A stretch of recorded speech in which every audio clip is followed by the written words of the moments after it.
mengantarkan darah kita yang berisi oksigen plus sari-sari makanan ke beragam bagian tubuh yang membutuhkannya. Dan ingat, setiap inci bagian tubuh kita pastinya dialiri oleh pembuluh darah. Apa jadinya jika ada bagian tubuh satu aja tidak ada pembuluh darahnya, otomatis sel-sel kita tidak bisa hidup dan berujung kepada kematian. Sejauh mana bintang tamu saya mengetahui pembuluh darahnya ini sehat apa enggak ya? Tike Priyatnakusuma. Apa kabar Tike? Sehat kayaknya ya. Masa sih? Ya karena kan nggak tahu kalau ngomongin soal pembuluh darah kan di dalam dok gitu. Kira-kira kalau misalnya dipakai stetoskop itu bisa ketahuan nggak sih kalau pembuluh darah saya itu sehat atau enggak? Kalau menggunakan stetoskop, orang hampir kebanyakan kan untuk mengetes yang namanya paru-paru. Iya, detak jantung gitu-gitu ya. Detak jantung. Tapi juga detak jantung yang iramanya masih dianggap normal. Oleh dokter, ini biasanya juga salah satu faktor yang memperlihatkan bahwa pembuluh darahnya sehat. Jadi detak jantung itu bunyinya gini, lap dap, lap dap. Gimana? Lap dap itu bunyi jantung yang Bukan. normal. Dek dek, bukan gitu ya? Itu animasi. Oh itu animasi. Yang benar tuh gitu, lap gap. Jadi kayak jantung itu kalau saya mompa dia buka, lap, dia ngambil lagi, dap. Jadi itu kedengaran. Deg-deg itu ditagih hutang. Ya? Iya benar. Jadi memang detak jantung bisa juga menentukan apakah pembuluh darah kita sehat. Tapi nggak bisa dilakukan oleh orang awam, harus dokter yang betul. memastikannya.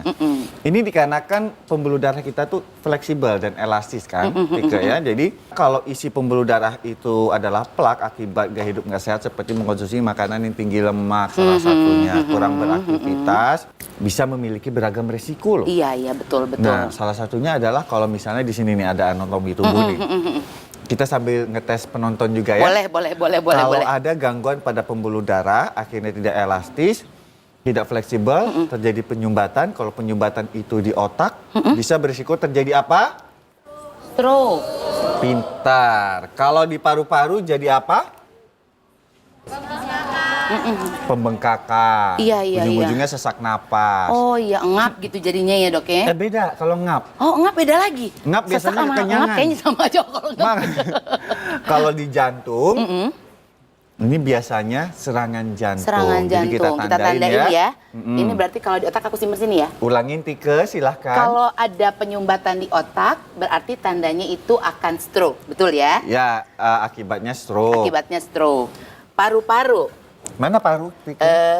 ini ya, akan terjadi pembengkakan sehingga ada Gejalanya sesak napas. Oke, satu lagi kalau misalnya di jantung penyumbatannya.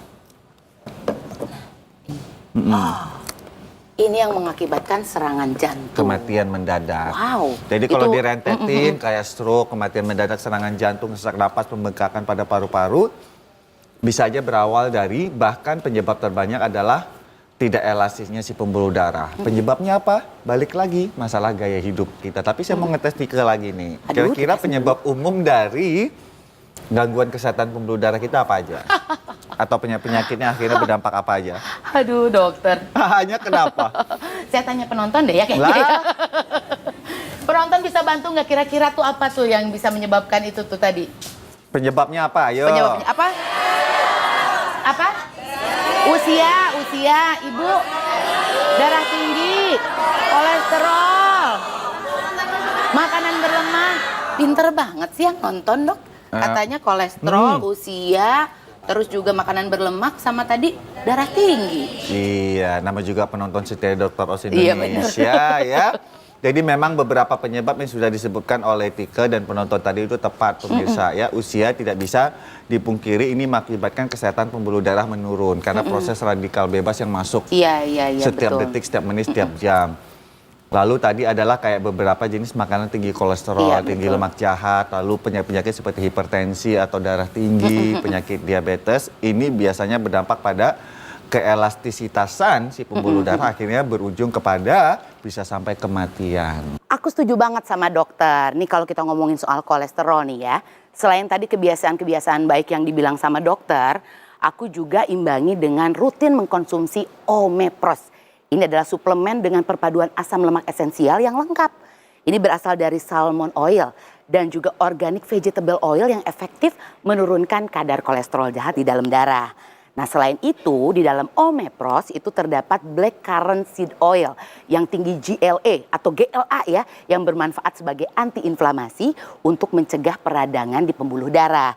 Jadi itu bisa mencegah yang namanya serangan jantung dan juga stroke akibat penyumbatan pembuluh darah. Nah, untuk pencegahan cukup 1 kali sehari 1 soft kapsul. Dan untuk pemulihan kesehatan bisa diminum 3 kali sehari 1 soft kapsul setelah makan. Nah, ini baik dikonsumsi nih dari usia 18 tahun.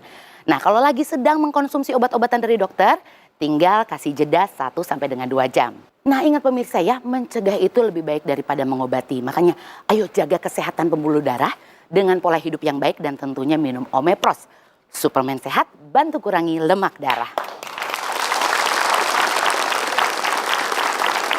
Iya, jadi untuk beragam kebaikan, untuk menciptakan kehidupan sehat, tentunya Anda sendiri yang memegang kuncinya pemirsa. Apapun informasi yang Anda dapatkan, tinggal diaplikasikan aja ya. Terima kasih Tika Pranakusuma. Terima kasih dokter ya.